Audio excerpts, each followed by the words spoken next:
जय हिंद, जय भारत, जय भारतीय समाज, जय यहाँ की सदियों पुरानी परंपराएं। बात करते हैं आज भारत दर्शन और मानव दर्शन यूट्यूब के पटल पर।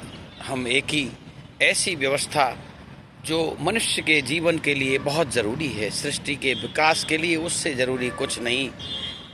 पुनीत पावन परिणय व्यवस्था, विवाह व्यवस्था, जिसे मैरिज भी कह सकते हैं। पुराने समय में भारत में अधिकांशतः शादी विवाह की उम्र 10 से लेकर 20 तक ही थी। अनायास कभी तो बच्चों का जन्म होते ही लोग आपस में रिश्ता कर देते थे। जिनमें मित्र हैं आपस में मित्र होते, चाहे लड़की हो तो लड़कियां कह देती, सहेली हों पुरानी, कि मेरे जो बच्चा होगा मैं तेरे बच्चे से शादी करूँगे। इस तरह के भी बहुत सारे कार्यक्रम जनमानस में और राजाओं में भी देखे गए हैं। कई बार बड़े होने पर इनमें राजाओं में तो केवल स्वार्थ की बातें होती हैं तो बड़ी दिक्कतें आई, लेकिन जनमानस इन परंपराओं को भी निभाता रहा है।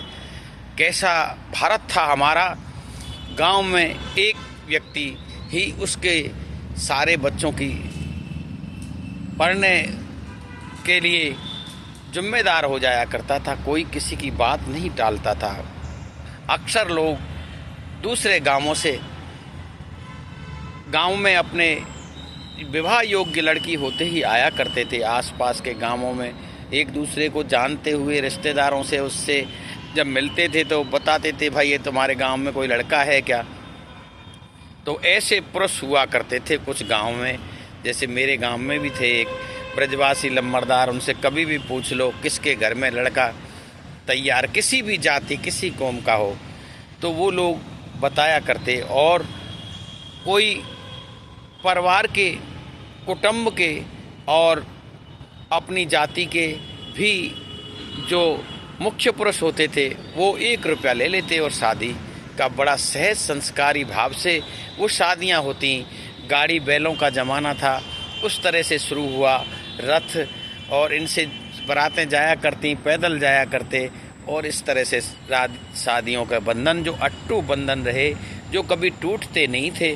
कभी कभी नारी और नर की लड़ाई एक स्वाभाविक होती है, तो कई स्त्रियां आपसी कलह में अपनी सास ननद या किसी पारिवारिक कलह में अपवाद स्वरूप कुएं में गिर जाती, कोई कहीं मर जाती। उस तरह की घटनाएं तो पहले थी, बहुत कम थी, लेकिन वो 100 में से 1% भी नहीं थी।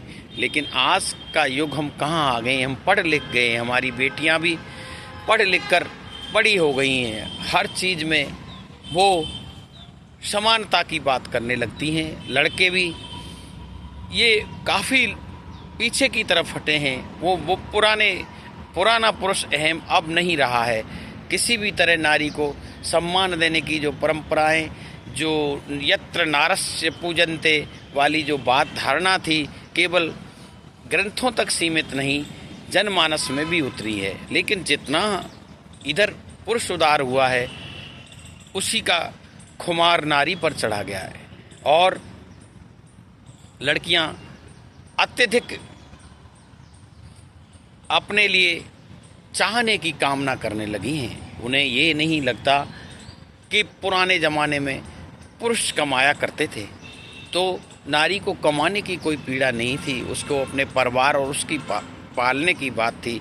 आज जब वो पढ़ लिख गई हैं तो किसी लड़के को बराबरी का दर्जा खोजने में भी उनकी उम्र निकली जा रही है। 34, 35, 40 वर्ष तक शादियां कर रहे हैं लोग। और आप देख रहे हो कई लोग तो जो पूरी आजीवन कुंवारे रहते हैं। ऐसी लड़की और ऐसे लड़के भी इस समाज में आपको मिल जाएंगे। लेकिन क्या ये स्तुत्य है? नहीं, पुरानी बात ही सब सही थी। अगर विवाह को देखा जाए तो विवाह क्या है? विवाह एक तरह का, ये जवानी के समय में यौन आकर्षण का से होने वाली दुष्परिणामों को रोकने की बात भी है और सृष्टि के प्रजनन का भी ये सुंदर अतीत से ही आ रहा सृष्टि को विस्तार देने का कार्य भी इस विवाह के द्वारा होता है। ये केवल बराबरी का कोई संग्राम नहीं है, यह युद्ध नहीं है। नर और नारी, लड़के लड़की सब इसको समझें। ये कोई किसी बात की श्रेष्ठता का यहाँ दम नहीं है। आपको यहाँ पर एडजस्टमेंट और एक जिस सुंदर विचार को कि हम इस सुंदर परिवार की पीढ़ी को किस तरह से मूल्यवान और आगे बढ़ा सकते हैं, इस मनुष्य को किस तरह हम मनुष्यता की ओर ले जा सकते हैं, ये इसीलिए शुभ समय पर देखकर ही विवाह वगैरह किए जाते थे। और आज वो हर चीज़ का भौतिकता ने इतना ज़्यादा मनुष्य को घेर लिया है, जो बच्चे बच्चियां युवावस्था में कुछ समझते नहीं, उनके हार्मोन्स जवानी में इतने तीव्र होते हैं कि उन्हें कुछ दिखाई नहीं देता और वो हर तरह से बिना परिवारों के भी संबंध कर रहे हैं और लव मैरिज कर लेते हैं। बाद में वो तकलीफ़ दे जो भारत में तलाक के नाम से शहर जाया करता था भारत, वो व्यवस्थाएं अब आम हो गई हैं। विदेशों से चलता चलता ये रोग यहाँ आ गया है।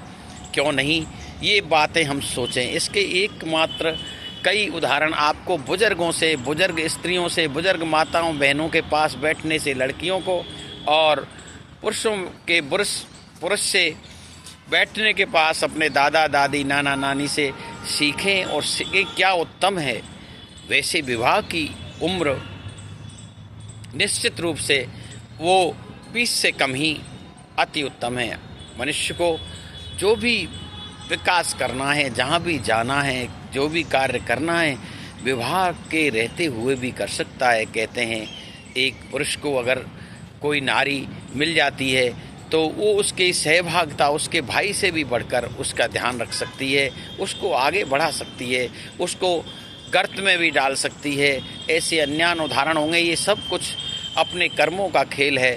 तो मनुष्य को सादर समर्पित किसी सृष्टि के मालिक को देखने कि उसके सहारे छोड़ देने से भी कई समस्याओं का हल होता है। बच्चों को, लड़कियों को और लड़कों को विशेषकर अपने वर के मामले में, अपनी दुल्हन खोजने के मामले में केवल इस पर विचार करना चाहिए। शरीर की सौष्ठवता हो, अच्छे गुण हो, मधुर भाषणी हो और एक दूसरे के प्रति समर्पण भाव, यही जीवन की लक्ष्य है। धन कोई अच्छी चीज़ नहीं। धन का समुचित होना बहुत ज़रूरी है, लेकिन दाम्पत्य जीवन में सुख इस धन से नहीं मिलता। कई लोग आपने देखे होंगे, कोई विदेश में है, कोई लड़की यहाँ भारत में रह रही है, उनके आपस में संपर्क भी सालों नहीं होते। वो धन को क्या करेंगे, धन से उनका क्या होगा, कुछ समझ में नहीं आता। इसलिए हमेशा लड़की हो या लड़का, एक तो स्वस्थ व्यक्तित्व का ध्यान दें, दूसरे पढ़ी लिखी हों तो अच्छी बात है, वरना पढ़े लिखों में भी गुण नहीं होते। अच्छे परिवार से निकले हुए बच्चे हमेशा अच्छे ही होते हैं, ऐसा मेरा मानना है। 100% बड़े परिवारों से या कुलीन परिवारों से, संभ्रांत परिवारों से आए बच्चे बच्चियां कभी भी हमेशा किसी तरह की हल्की बातें नहीं करते। जीवन में अच्छी उत्तम बात ही करते हैं, उत्तम विचार उनके होते हैं। इसलिए परिवार को भी देखना बहुत ज़रूरी है।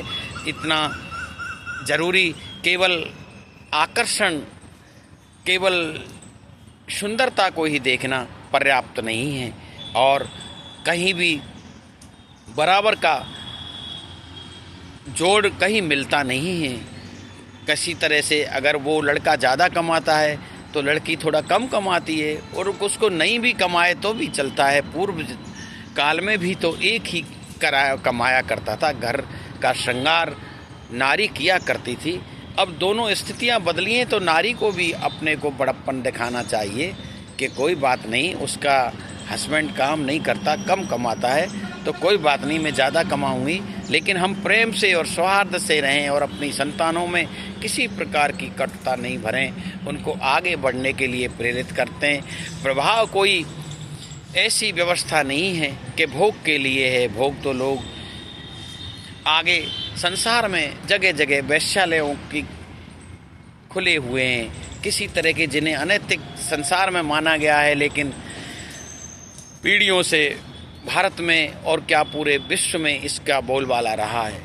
उन चीज़ों ही से ये एक समुदित मर्यादित कल्पना है विवाह, जिससे अपने वंश को बचाया जा सकता है, अपने जवानी में आए उद्वेगों को भी बचाया जा सकता है, बुढ़ापे का सहारा ढूंढा जा सकता है।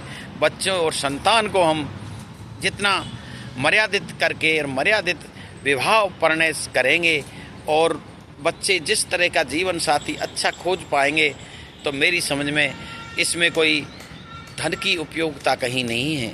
केवल शरीर और मन, ये दो चीज़ें महत्वपूर्ण भूमिका निभाते हैं। आपने देखा होगा कई लोग, अच्छे लोग 2-4 साल साथ रहते हैं फिर अलग चले जाते हैं। ये निंदनीय है, ये स्तुत्य नहीं है। लोग कहते हैं ये शरीर का भोग है, ये हमारी संस्कृति नहीं है। ये भोग संस्कृति किनकी है आप देख लो, जो केवल शरीर को जानते हैं। हम तो आत्मा की बात करते हैं। इसलिए परम प्रेम की परिणाम स्वरूप फलित होने वाले इस परिणय उत्सव में के लिए हम तन मन से तैयार हों, सुयोग्य हों। जय हिंद, जय भारत। भारत दर्शन, मानव दर्शन यूट्यूब से मैं आप लोगों के समक्ष यही ध्यान देने के लिए निवेदन करता हूं। आशा है आपको मेरी बातें कुछ अच्छी लगी हों, तो इस चैनल को सब्सक्राइब और लाइक करना।